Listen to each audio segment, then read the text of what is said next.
.NET Microservices, Interview Questions, by Cloud & Code. What is microservice? Microservice is an approach to software development and deployment.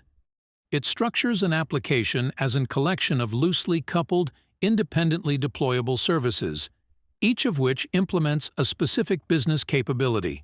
What are the characteristics of microservices? Independence. Each microservices can be developed, deployed, and scaled independently. Modularity. Services are small, focused on doing one thing. Technology diversity. Different microservices can be built using different programming languages, frameworks, or database. Fault isolation. A failure in one service does not bring down entire application. Continuous delivery and deployment. Easier to deploy changes and updates to individual services without impacting the whole system. Scalability. Individual services can be scaled independently to optimize resource usage. Loose coupling. Services are designed to minimize dependencies between each other, which reduces the impact of changes and facilitates easier maintenance. What is a monolithic architecture? A single-tiered software application where all components are interconnected and interdependent, usually packaged as a single unit. The entire application is deployed at once. Typically uses a single database for all data management. Can you explain the basic steps to create a microservice using .NET Core? 1. Set up the project. Create a .NET Core Web API project. Define model for business entities. Set up database context and register it in Startup class. Create controller for API. 2. Run the microservices and test the endpoints using Postman or any other API tool. 3. If needed, we can containerize the microservices. Create a Docker file. Build the Docker image. Run the Docker container. Access the API. How would you implement inter-service communication in .NET Microservices? Synchronous communication occurs when a service sends a request to another service and waits for a response before proceeding. Common protocols: HTTP, HTTPS, REST, gRPC, SOAP. Asynchronous communication occurs when a service sends a message to another service and does not wait for an immediate response. The calling service can continue processing other tasks. Common protocols: message queues, RabbitMQ, Apache Kafka, event streaming, pub subsystems. When to use asynchronous and synchronous communication in microservice. Use synchronous communications when need immediate responses. The interaction are simple and require real-time data. There is no need for decoupling the services. The operations are user-driven and need quick feedback, e.g., authentication, interacting with external API, fetching data for a web page. Use asynchronous communication when need to decouple services to improve scalability and reliability. The system needs to handle complex workflow or event-driven patterns. You require guaranteed message delivering and persistence. You need to broadcast messages to multiple services or handle high loads gracefully. Example: processing orders in an e-commerce system, sending notifications or email asynchronously. How do you manage configuration settings for .NET Microservices? Store default configuration settings in appsettings.json file. Use appsettings.development.json, appsettings.production.json for environment-specific settings. Environment variables.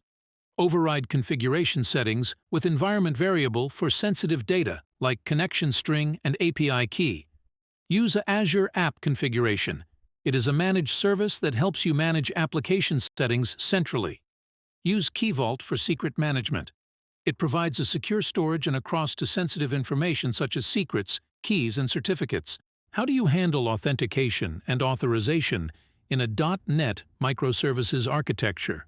By centralizing authentication with identity provider, securing microservices endpoint with JWT token, and implementing robust authorization mechanism, both role and claim-based, we can ensure that the .NET app remains secure, scalable, and maintainable.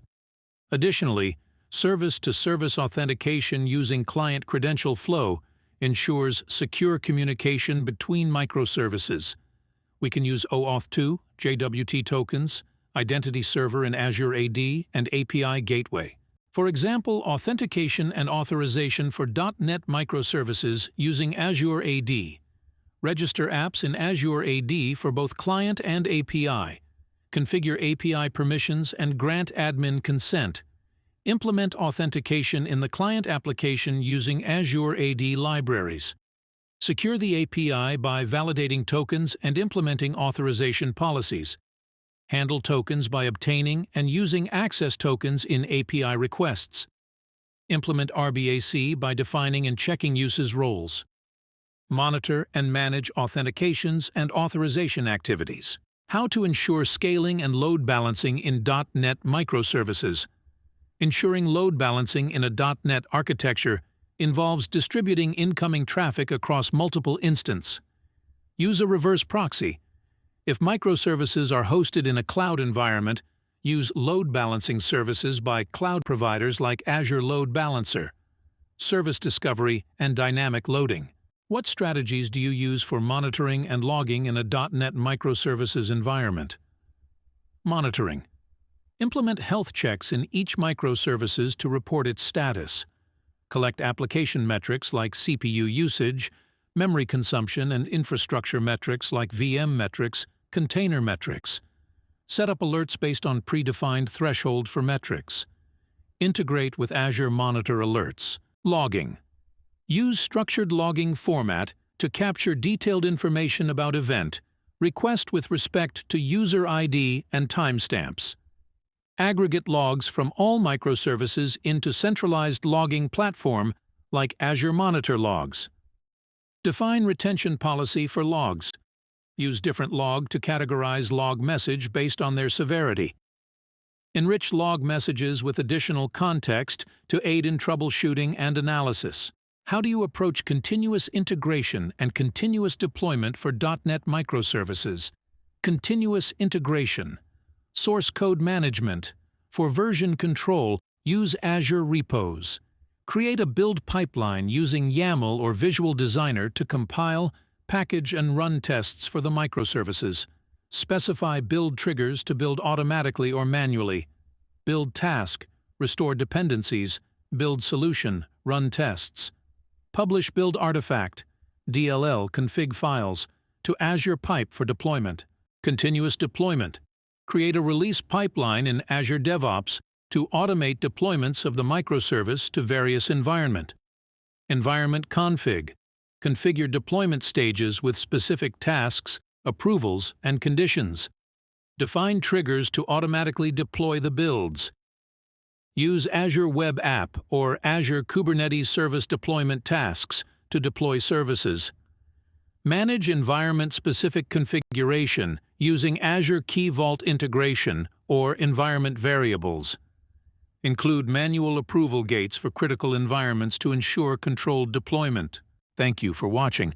Don't forget to like and subscribe.